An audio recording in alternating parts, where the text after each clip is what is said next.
दोस्तों ये वीडियो ना पूरे YouTube का सबसे पावरफुल वीडियो होने वाला है, क्योंकि इसमें सबसे कम टाइम के अंदर पूरा का पूरा चैप्टर आपको एक झटके में रिवाइज करवा के दे दूंगा गाइस। भले न्यूटन बाबा पर्सन का नाम है, बट अगर मुझे फुल फॉर्म में मस्ती है लिखने की तो कभी जगह भी स्टार्टिंग में बताया जाता है कि टीचर को डर लगता है याद नहीं कर दो। अगर आपके अंदर वो मस्ती होगी कि नहीं सर मुझे डिटेल में देखना है, तो आपके भाई ने इस चैप्टर को डिटेल में भी पढ़ाया हुआ है, उसका लिंक मैं डिस्क्रिप्शन में दे देता हूं, जाके आप डिटेल में भी वीडियोस को देख सकते हो। बट गाइस ये वीडियो इनफ टू इनफ है, इतना देख लिए हुए आपका काम हो जाएगा।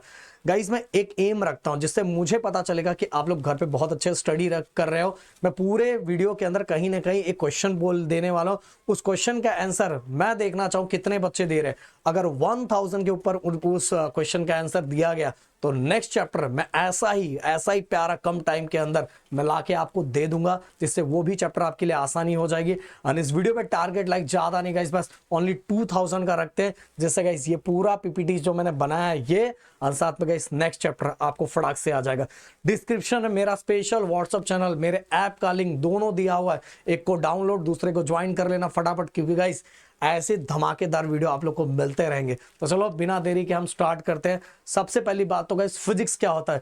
फिजिक्स एक साइंस का ब्रांच है जो डिफरेंट फिजिकल थ्योरीज को आइडेंटिफाई करता है, उनको मेजर करता है। एंड गाइस फिजिकल क्वांटिटी को जिससे हम मेजर करते हैं उसको ही हम यूनिट्स कहते हैं। आपके मन में क्वेश्चन ये आ रहा होगा कि सर फिजिकल क्वांटिटीज क्या होता है।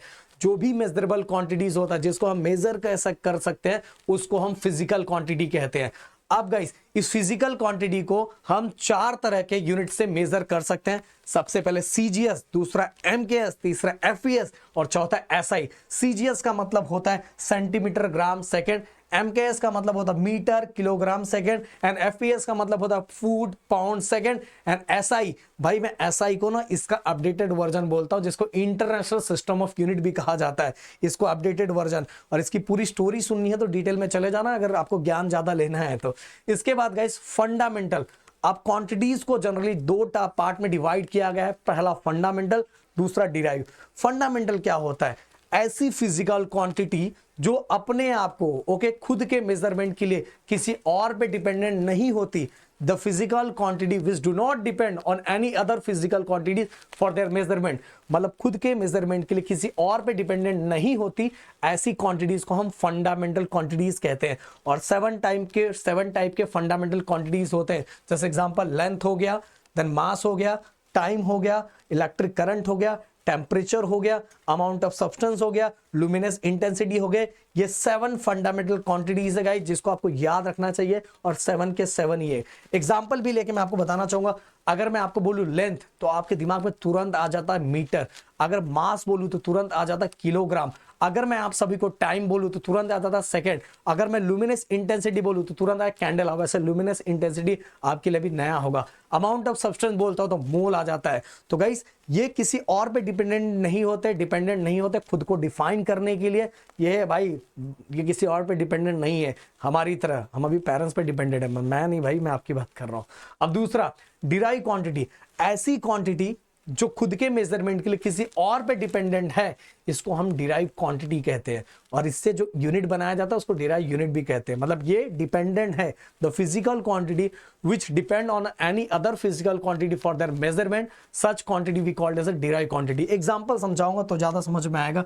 जैसे समझ लो, अब ये मान लो अगर मैं आप सभी को बोलूं कि आप मुझे वेलोसिटी का यूनिट लिखो, वेलोसिटी, तो वेलोसिटी किससे बनता है? वेलोसिटी का यूनिट किससे बनता है?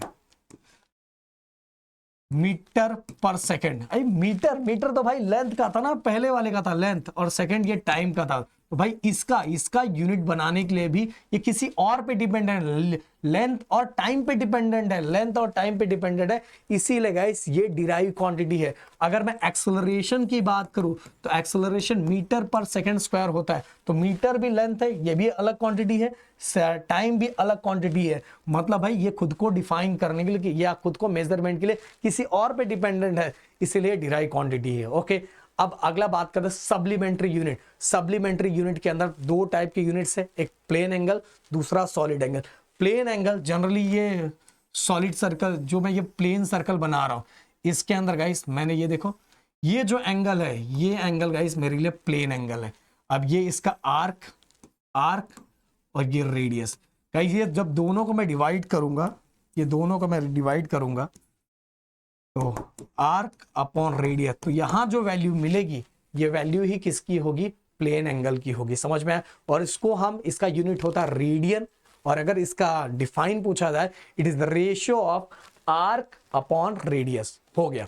अब अगला सॉलिड एंगल। सॉलिड एंगल देखो, एप्पल को इस तरह से कट करो या तो आप सभी वाटरमेलन को इस तरह से कट करो, तो यहां जो एंगल बनेगा ये एंगल ही मेरे लिए सॉलिड एंगल होगा। कौन सा एंगल? Solid angle. और इसका यूनिट होता है स्ट्रे रेडियन। और जनरली ये किससे रिलेटेड होता है? ये स्पीयर से रिलेटेड होता है। अगर मैं इसके डेफिनेशन की बात करूं या अगर ये फॉर्मूले की बात करूं तो ये क्या होगा, सरफेस एरिया। जब सरफेस एरिया को मैं इसके रेडियस से जब मैं डिवाइड करता हूं तो मुझे जो वैल्यू मिलती है वो वैल्यू किसकी होती है? सॉलिड एंगल की। तो सरफेस एरिया को जब मैं स्क्वायर ऑफ रेडियस से डिवाइड करता हूं तो जो वैल्यू मिलती है वो होती है सॉलिड एंगल की। बस इतना ही याद रखना है। It is a ratio of area of proportion to area of proportion to square of radius. ये दोनों को डिवाइड करोगे तो जो वैल्यू मिलेगी वो वैल्यू किसकी होगी? सॉलिड एंगल की। अब आगे चलते हैं। कन्वेंशन ऑफ ऐसा यूनिट। गाइस ऐसा यूनिट को इसके पहले हम यूनिट यूज करते थे पर हमें कोई रूल का लेना देना नहीं रहता था, पर हमें रूल का लेना देना है। सबसे पहला rule, unit of every physical quantity should be represented by symbol. मतलब हर फिजिकल क्वांटिटी को उसका सिंबल से रिप्रेजेंट किया जाता है।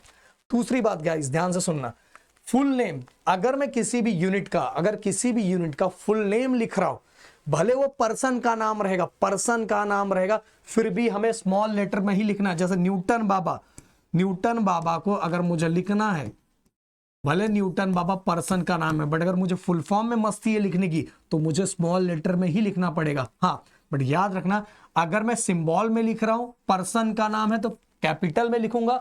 अगर पर्सन का नाम नहीं है तो भाई हमेशा याद रखो, जैसे मीटर स्मॉल में ही लिखा जाता है। मतलब इन शॉर्ट कहने का मतलब फुल फॉर्म में लिखो या शॉर्ट या सिंबल में लिखो, हमेशा स्मॉल में होता है। बस अगर पर्सन का नाम है तो सिंबल में क्या हो जाए, सिंबल में कैपिटल में लिखते हैं। जैसे जूल हम सिंबल में हमेशा कैपिटल में लिखते हैं। समझ में? अगर वही फुल फॉर्म की बात करें तो हम लोग स्मॉल में लिखते हैं। याद रखो अगर पर्सन का नाम है तो सिंबल में कैपिटल, बाकी हर जगह किस में लिखने का? स्मॉल में लिखे। एग्जांपल किलोग्राम हम लोग को सिंबल में ऐसा ही लिखा। अभी तुम्हारी आदत ऐसी लिखने की होगी नहीं भाई, जब भी सिंबल में लिखोगे तो भी स्मॉल में ही लिखना रहता है। मीटर ऐसा ही लिखना, मीटर ऐसा नहीं लिखा जाता। अगर ऐसा लिख रहे हो तो समझ जाओ साइंस खत्म, आपकी कहानी। समझ में आया? तो ये एक रूल है, इस रूल को आपको जानना और समझना बहुत जरूरी है। मतलब हमेशा स्मॉल, बस किसी पर्सन के नाम से बनाया हुआ है तो उसका सिंबल लिखने के टाइम आपको किस में लिखना है? कैपिटल में लिखना। अब दूसरा, प्लूरल फॉर्म में नहीं लिखना है। न्यूटन्स नहीं लिखना है। समझ में आया? इसके बाद गाइस अगर दो physical quantity, unit of two physical quantity है तो उसको न्यूमरेटर एंड डिनोमिनेटर में हमें अलग अलग नहीं लिखना, सिंगल रेशो में ही लिखना है। सिंगल रेशो का मतलब क्या होता है मैं बताऊंगा। एक्सेलरेशन का जो यूनिट होता है वो क्या होता है, वो फॉर्मूला में लिखता हूं वेलोसिटी अपॉन टाइम। यही होता है formula, velocity of time. Velocity का क्या होता है? ये अदर फिजिकल क्वांटिटी है। समझ? ये अदर फिजिकल क्वांटिटी, ये भी अदर फिजिकल क्वांटिटी है। तो मीटर पर सेकेंड अपॉन पर सेकेंड, तो ऐसे नहीं लिखेंगे मीटर पर सेकेंड ऐसा नहीं लिखते, सिंगल रेशियो में लिखते हैं मीटर पर सेकेंड स्क्वायर। ये हो गया सिंगल रेशियो, तो हमेशा सिंगल रेशियो में लिखा जाता है। इसके बाद गाइस जो हमारी आदत होती है कि सिंबल लिखने के बाद बहुत लोग ऐसा करने की आदत होती है, तो नहीं भाई, फुल स्टॉप नहीं दिया जाता, सिंबल के बाद फुल स्टॉप नहीं दिया जाता है। इसके बाद guys do not use combination unit and symbol. आप ऐसा नहीं लिख सकते भाई, ऐसा देखो आपकी मर्जी की, आपने ऊपर लिखा जूल कैपिटल में लिख दिया, अरे ऐसा लिख दिया, और फिर न्यूटन यहां फुल फॉर्म में लिख दिया, ऐसा नहीं। अगर आप दोनों फुल फॉर्म में लिख रहे हो तो दोनों फुल फॉर्म में लिखो, या तो दोनों सिंबल में लिखना तो दोनों सिंबल में लिखो, ऐसा बिल्कुल आप लिख नहीं सकते। इवन गाइस आप देखो वी कैन राइट मीटर पर सेकेंड, और या तो ऐसा लिखना है। समझ में? इस तरह से ये सब रूल है लिखने का। आप कैसे भी कुछ भी चीजें नहीं लिख सकते कि आपका मन कर रहा है कैसे भी कर लो, ऐसा नहीं है। यहाँ एक चीज ऐसा, ये क्योंकि डिवाइड में है ना, तो -1 इस तरह से ही लिखना है, कैसे भी अपने मन। तो कुछ रूल्स है जिनको आपको फॉलो करना है। अब चलो आगे, अगला अब गाइस डायमेंशन में एक दो डायमेंशन आपको यहाँ बताऊंगा। अगर आपको कंप्लीट डायमेंशन जानना है तो उसका लिंक मैं डिस्क्रिप्शन में दे देता हूँ, आप जाके देख लेना। अब चलो बात करते हैं, जैसे मैं ले लेता हूँ, चलो वेलोसिटी का ही डायमेंशन हम निकाल लेते हैं, वेलोसिटी का। और डायमेंशन के लिए यूनिट जानना आपको बहुत जरूरी है, मीटर पर सेकेंड। मीटर पर सेकेंड ये यूनिट होता है। अब डायमेंशन हमें वेलोसिटी का निकालना है तो LMT। मीटर एक तरह का लेंथ है तो L⁻⁴। सेकेंड एक तरह का टाइम है पर डिवाइड में है इसलिए -1 और ये 0 हो गया भाई वेलोसिटी का। अब अगर एक्सेलरेशन का निकालना है तो यूनिट याद रहना चाहिए, मीटर पर सेकेंड स्क्वायर। यूनिट याद है तो आपका काम एक झटके में हो जाएगा। LMT, L मतलब लेंथ है, L⁻⁴, पर सेकेंड है, पर सेकेंड डिवाइड में है भाई, डिवाइड में है और 2 है, डिवाइड में है और 2 है इसलिए -2 और ये 0 हो गया। इस तरह से गाइस हम डायमेंशन फाइंड करते हैं। डायमेंशन को और ज्यादा जानना है तो डिस्क्रिप्शन में मैंने लिंक दे दिया, देख सकते हो। इसके बाद गाइस मेजरमेंट ऑफ लेंथ। अगर मुझे लार्ज डिस्टेंस मेजर करना तो हम किस तरह से मेजर करते हो बताऊंगा, बट उसके पहले पैरेलैक्स मेथड। पैरेलैक्स का मतलब ये होता है कि ऑब्जर्वर के पोजीशन को चेंज करके, ऑब्जर्वर के पोजीशन को चेंज करके एपरेंट पोजीशन, मतलब जो देख रहा है, मतलब मैं ऑब्जर्वर हूं और सामने ऑब्जेक्ट है, ऑब्जर्वर के पोजीशन को चेंज करके हमें ऑब्जेक्ट के पोजीशन में एपरेंट चेंज दिखाई देता है, एपरेंट चेंज दिखाई देता है। इसी को हम पैरेलैक्स मेथड कहते हैं। कहने का मतलब क्या है, देखो पहले मैं इस आंख से देख रहा हूं तो मुझे ये ऑब्जेक्ट थोड़ा इधर दिखाई दे रहा है और इधर देख रहा हूं थोड़ा हिलता हुआ मोशन दिखाई दे रहा है। मतलब मैं ऑब्जेक्ट के पोजीशन को चेंज नहीं कर रहा हूं, मैं किसके पोजीशन को चेंज कर रहा हूं, ऑब्जर्वर। फिर भी ऑब्जेक्ट में एपरेंट चेंज हो रहा है। और ये जो मेथड है इसी को पैरेलैक्स मेथड कहते हैं, कि हम किसके पोजीशन को चेंज कर रहे हैं, apparent change in the position of object. मतलब ऑब्जेक्ट के पोजीशन में चेंज नहीं हो रहा है, वो एपरेंट चेंज है, मतलब एक्चुअल चेंज नहीं, वो एपरेंट चेंज है। बट चेंज किस में कर रहे हैं, हम ऑब्जर्वर के पोजीशन में चेंज कर रहे हैं। और यहां जो चेंजेस हो रहा है, यहां जो चेंजेस हो रहा है, और गाइस ये चेंजेस जो हम यूज करते हैं डिफरेंट लेंथ को फाइंड करने के लिए, और ये जो मेथड है वही पैरेलैक्स मेथड है, कि apparent change in the position of object.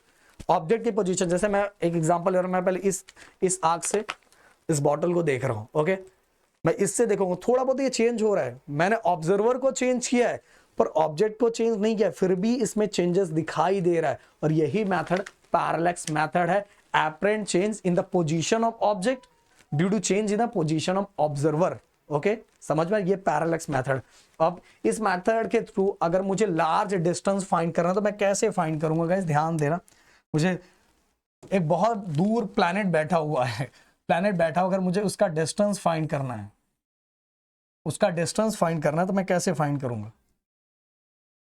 मान लो ये स्टार है, मेरे जैसा ये स्टार है, इसका डिस्टेंस फाइंड करना है तो मैं कैसे फाइंड करूंगा। देखो guys, arc upon radius, arc upon radius. तो जब भी आर्क, इस आर्क को हमारे बुक के अकॉर्डिंग बी लिया हुआ है और इस डिस्टेंस को डी लिया हुआ है, इस तरह से। और ये जो एंगल है ये पैरेलैक्स एंगल है, और इसका यूज करके हम ये डिस्टेंस फाइंड कर सकते हैं। और अगर आपको और डिटेल में जानना है कि सर एक्चुअली ये कैसे फाइंड किया गया, तो भाई आप मेरे डिटेल वीडियो में देख सकते हो, बट यहाँ इनफ टू इनफ है, आर्क अपॉन रेडियस, और यही होता है हमारा पैरेलैक्स एंगल। अब दूसरा गाइस, अगर मुझे साइज पता लगाना है, प्लैनेट का साइज पता लगाना है तो कैसे पता लगाऊंगा। देखो ध्यान से, सबसे पहली बात तो अब साइज पता लगाना है। मान लो ये प्लैनेट ऊपर है, ऊपर जाके मेजरमेंट टेप से थोड़ी नापने बैठूंगा।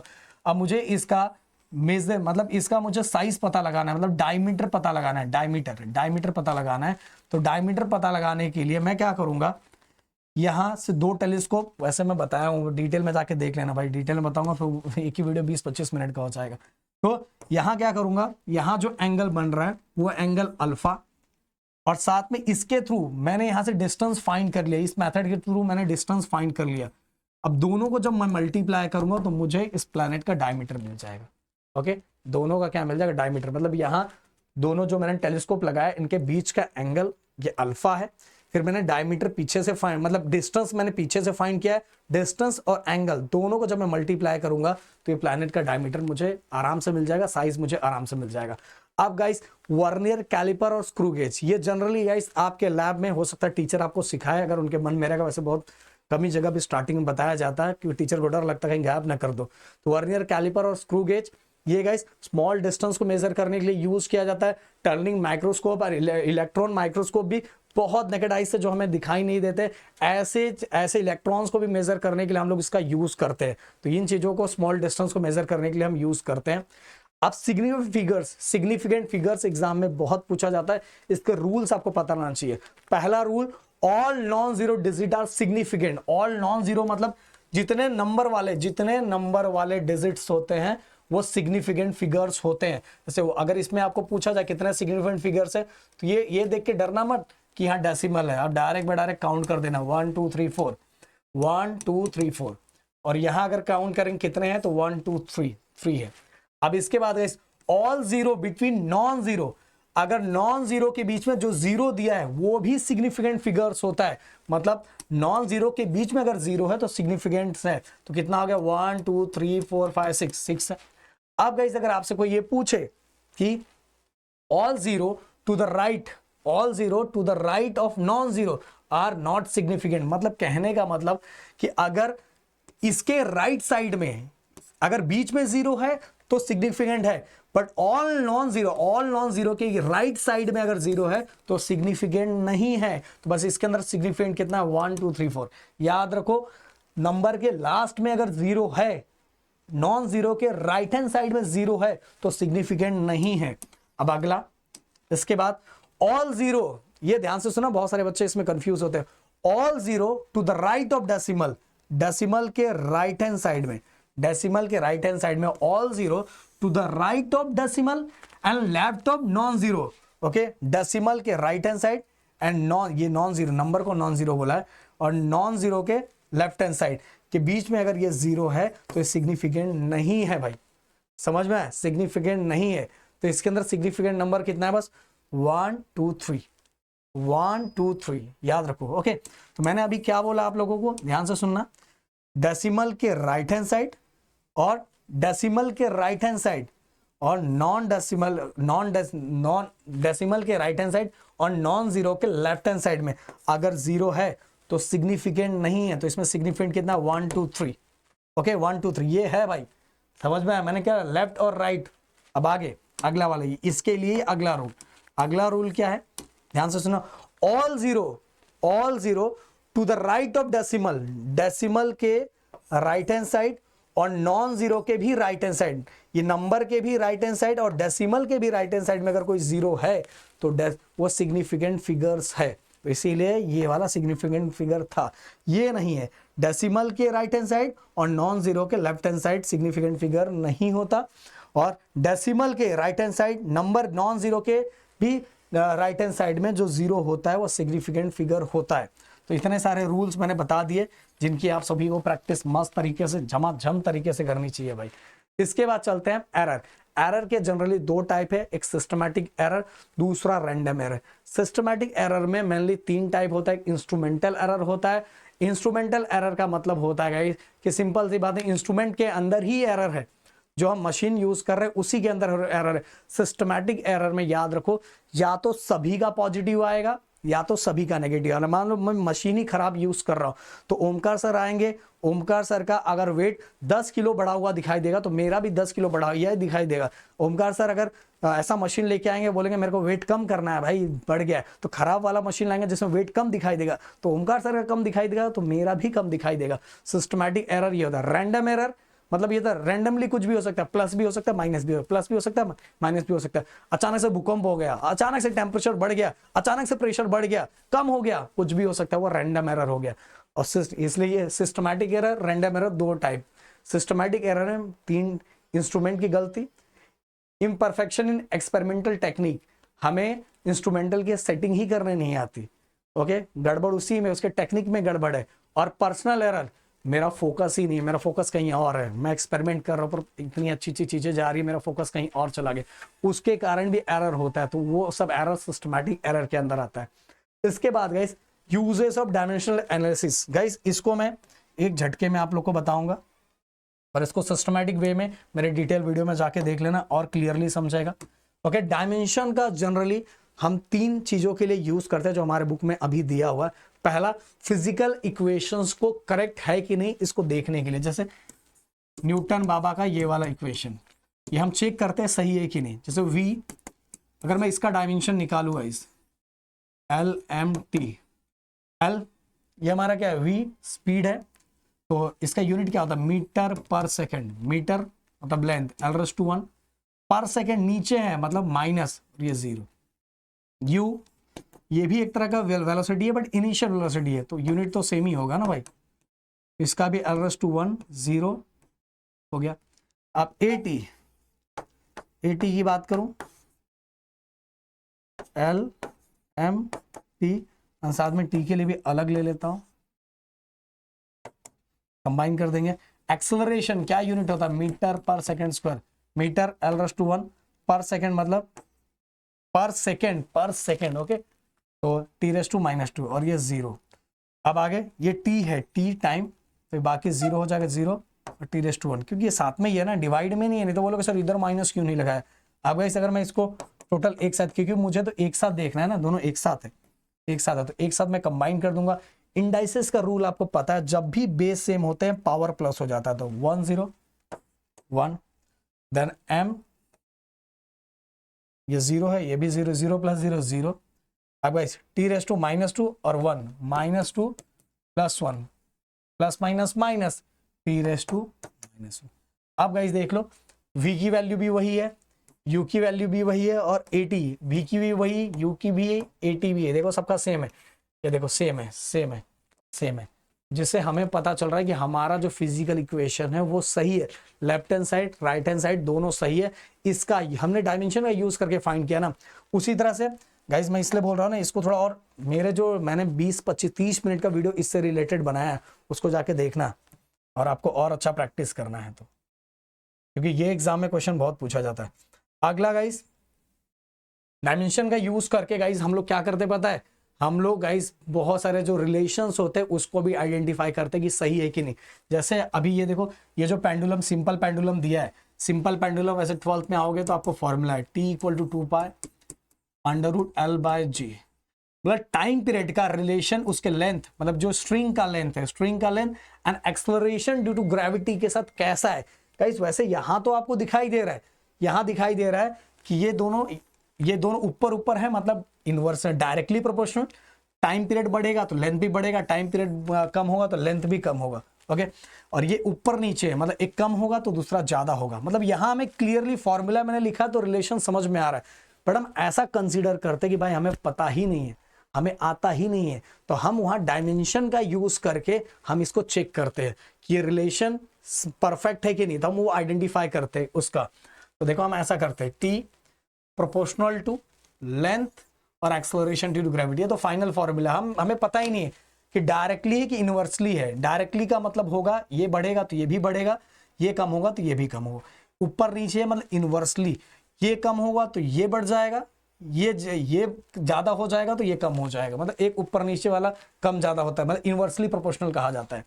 वैसे ही गाइस, तो हम समझ लो हमें पता ही नहीं है। अगर गाइस इसका आंसर प्लस में आ गया, इसका पावर प्लस में आ गया तो ये ऊपर चला जाएगा, इसका पावर माइनस में आ गया तो ये नीचे चला जाएगा। तो इसलिए हम इसको पावर में, एक का पावर A ले लेते हैं, इसका पावर B ले लेते हैं, पावर फाइंड करते हैं। और पावर में अगर एक की वैल्यू प्लस में, दूसरे की वैल्यू माइनस में, अगर माइनस में है, अगर ये माइनस में होता तो ये नीचे चला जाएगा, और ये प्लस में होता तो ये ऊपर चला जाएगा। तो भाई ये हम आइडेंटिफाई करते हैं डायमेंशन का यूज करके। फिर हम क्या करते हैं, प्रोपोर्शनल का साइन जब भी उठाएंगे तो कांस्टेंट आ जाएगा। कांस्टेंट मतलब ये है, आपको पता है L⁻⁴ और G⁻⁵। अब गाइस सब में हमें क्या लगाना, इसमें भी डायमेंशन लगाएंगे, इसमें भी डायमेंशन, इसमें भी डायमेंशन, और डायमेंशन लगा के हम A और B की वैल्यू फाइंड करेंगे। A और वैल्यू, A पॉजिटिव में रहेगा तो ऊपर चला जाएगा, और B नेगेटिव में रहेगा तो नीचे आ जाएगा, और इस तरह से हम रिलेशन आइडेंटिफाई करते हैं। तो गाइस इसको जाके आप मेरे डिटेल में आगे देखोगे कि मैंने कैसे किया, जिस बच्चे को करना है। तो इसके बाद गाइस एक और चीज, हम लोग डायमेंशन का यूज ना दोस्तों इसके लिए भी करते हैं, किसके लिए पता है। अब मान लो 1 जूल, जैसे मैं आपसे पूछूं kg और ये ग्राम, दोनों गाइस सेम फिजिकल क्वांटिटी है, मतलब ये भी मास का ही है, ये भी मास का ही है, बट दोनों सिस्टम ऑफ यूनिट अलग है। सिस्टम ऑफ यूनिट का मतलब होता है ये है हमारा SI और ये है हमारा CGS। ये हमारा SI, ये CGS। फिजिकल क्वांटिटी दोनों का सेम है, तो भाई हम इसका कन्वर्जन भी कि 1 kg इक्वल टू कितना ग्राम होता है, 1 kg इक्वल टू कितना ग्राम होता है, ये भी हम फाइंड करते हैं डायमेंशन का यूज करके। जैसे मैंने तुम लोग को अब डिटेल वीडियो में जाके देखोगे तो 1 जूल इक्वल टू x अर्ग का करवाया है, x अर्ग का करवाया है, 1 जूल इक्वल टू 10⁷ अर्ग होता है। और कैसे देखो, सेम ये भी वर्क का है, ये भी वर्क का है। अगर इसका भी बात करूं, इसका डायमेंशन तो L⁻², M⁻⁴, T⁻⁻² होता है। और अगर मैं इसकी भी बात करूं तो इसका भी L⁻², M⁻⁴ एंड T⁻⁻² होता है, क्योंकि इस डायमेंशन सेम रहेगा ना। डायमेंशन क्यों सेम है? क्योंकि ये भी वर्क है, ये भी वर्क है, दोनों वर्क ही है, दोनों वर्क है, बस सिस्टम ऑफ यूनिट अलग अलग। सिस्टम ऑफ यूनिट मतलब ये SI है और ये क्या है, ये हमारा CGS है, ये SI CGS। तो भाई इस तरह से हम लोग कन्वर्जन भी फाइंड करते हैं डायमेंशन का यूज करके। अब जाके मेरे डिटेल वीडियो में देखना है आपको कि मैंने कैसे कन्वर्जन करवाया है, जो एग्जाम में ये तीनों पूछा जाता है। तो मैंने कन्वर्जन यहाँ बताया कि ऐसे कन्वर्जन भी होते हैं। इसके बाद गाइस ये न्यूमेरिकल्स के लिए बहुत आपको हेल्प करेगा, बहुत ज्यादा। कैसे देखो, सबसे पहले मीन वैल्यू,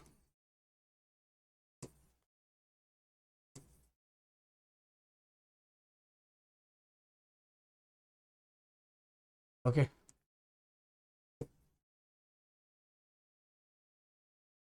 वाह वाह वाह, क्या बात है। मीन वैल्यू भाई बहुत सिंपल है। हम लोग क्या करते हैं, जब हम एक्सपेरिमेंट करते हैं तो एक ही पहला एक्सपेरिमेंट कर लेने में हम कंसीडर नहीं करते। हम 2-3 एक्सपेरिमेंट करते हैं, सबको कंबाइन करते हैं, सबका प्लस करते हैं। अगर मैंने 3 एक्सपेरिमेंट किया है तो डिवाइड बाय 3 करता हूँ, 4 किया तो डिवाइड बाय 4 करता हूँ। तो ये मीन वैल्यू होता है। इसी को हम मीन वैल्यू बोलते हैं, ट्रू वैल्यू बोलते हैं, मोस्ट प्रोबेबल वैल्यू बोलते हैं। ये सब सेम ही नाम का है, एक ही जगह है। तो हम एक ही से कंसीडर नहीं कर, 3-4 बार एक्सपेरिमेंट करते हैं, उसको प्लस करते हैं और उसका एक मीन एवरेज निकाल लेते हैं। तो यही फॉर्मूला है, मीन या ट्रू या मोस्ट प्रोबेबल सेम ही है, याद रखो। तो कैसे निकालेंगे, A1 A2 A of n divide by n। इस तरह से हम मीन वैल्यू निकालते हैं। अब मैं पूरा फॉर्मूला मैं साथ में ही बता देता हूं। इसके बाद इस एग्जाम में आपको एब्सोल्यूट वैल्यू, एब्सोल्यूट एरर पूछा जाता है। एब्सोल्यूट एरर जो कि बहुत सिंपल है। एब्सोल्यूट एरर मोड में रहता है, क्योंकि आंसर अगर माइनस में है तो भी अगर मोड में रखा तो आंसर उसका प्लस में हो जाता है। अब मान लो नंबर ऑफ मतलब पहले एक्सपेरिमेंट का एब्सोल्यूट वैल्यू, दूसरे एक्सपेरिमेंट का एब्सोल्यूट वैल्यू, तीसरे एक्सपेरिमेंट का एब्सोल्यूट वैल्यू, ऐसे। तो जैसा भी पहला एक्सपेरिमेंट निकाला A1, दूसरा निकाला A2 और सबको हमने कंबाइन करके एक साथ रख दिया, तो ये हो गया mean value. Okay, mean value, true value, most probable value. उसी तरह से एब्सोल्यूट एरर में पहला एब्सोल्यूट एरर देखो डेल्टा से पहचाना जाएगा, वो एब्सोल्यूट एरर है। और मोड मैंने इसलिए दिया कि अगर वैल्यू माइनस में आ रही तो भी प्लस में आ जाएगा। अब एब्सोल्यूट एरर कैसे निकालते हैं, मीन वैल्यू, जो भी यहाँ मीन वैल्यू आई है उसको हर इंडिविजुअल वैल्यू, एक वैल्यू, A1 पहला जो वैल्यू हमने निकाला, जो दूसरा निकाला, पहले इंडिविजुअल वैल्यू से जब माइनस करेंगे, मीन वैल्यू को इंडिविजुअल वैल्यू से माइनस करेंगे तो जो वैल्यू मिलेगी उसको एब्सोल्यूट एरर कहते हैं। अगर एग्जाम में डिफाइन करने के लिए तो डिफाइन एब्सोल्यूट एरर, तो बहुत सिंपल से डिफाइन कर सकते हैं। इट इज डिफरेंस बिटवीन, किसके बीच का difference between mean value and individual value. Individual value मतलब एक एक्सपेरिमेंट जो हमने परफॉर्म किया है। अब दूसरा, अगर मुझे दूसरा एब्सोल्यूट एरर निकालना है, बताओ फॉर्मूला। अब बनाओ फॉर्मूला भाई, ऐसे करके तुम तीसरा भी निकाल सकते हो। मैं अनंत बना देता हूं, n, क्या मैं एक लिखता रहूं, इस तरह से। अगर अब इस एब्सोल्यूट एरर का भी मीन मुझे निकालना है, मीन एब्सोल्यूट एरर निकालना है,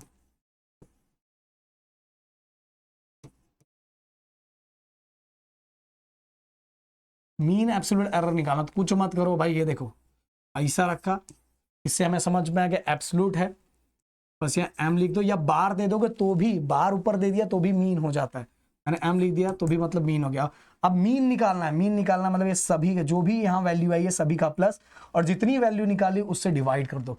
मैंने nth वैल्यू निकाली, nth वैल्यू निकाली, बहुत सारी वैल्यू। अगर आप 3 वैल्यू निकालोगे तो डिवाइड बाय 3, तो ये जो वैल्यू निकली है delta A1 plus delta A2 plus delta A of n divide by, हो गया। अब इसके बाद गाइस मीन एब्सोल्यूट एरर के बाद relative error.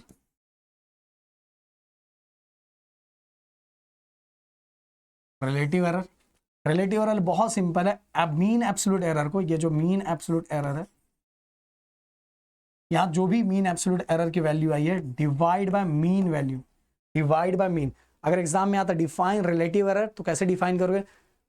It is a ratio of mean absolute error to mean value या ट्रू वैल्यू, ये वाली वैल्यू, ये दोनों को जब डिवाइड करेंगे तो जो वैल्यू मिलेगी रिलेटिव एरर। अगला और लास्ट परसेंट रिलेटिव एरर।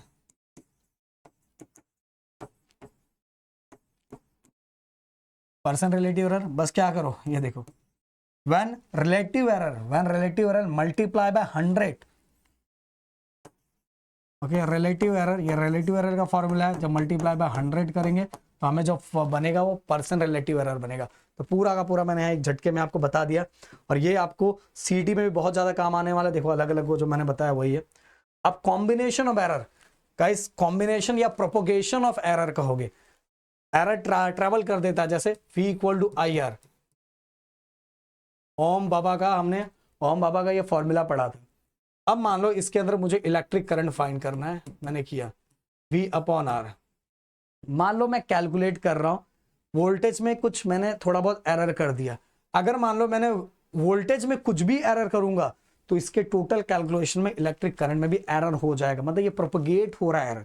ये एरर कैसा हो रहा है? प्रोपोगेट हो रहा है। तो ऐसा कोई एरर जो एक से दूसरे में ट्रैवल होके उसमें ऑलरेडी अपने आप एरर आ जाता है, इसको हम कॉम्बिनेशन या प्रोपोगेशन ऑफ एरर कहते हैं। समझ में आया?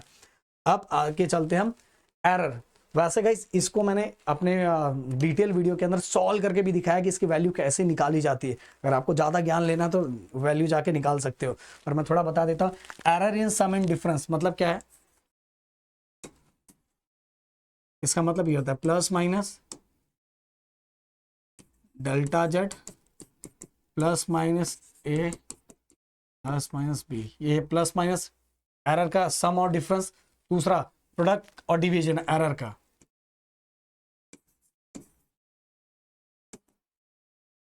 और डिवीजन बता रहा हूं आपको।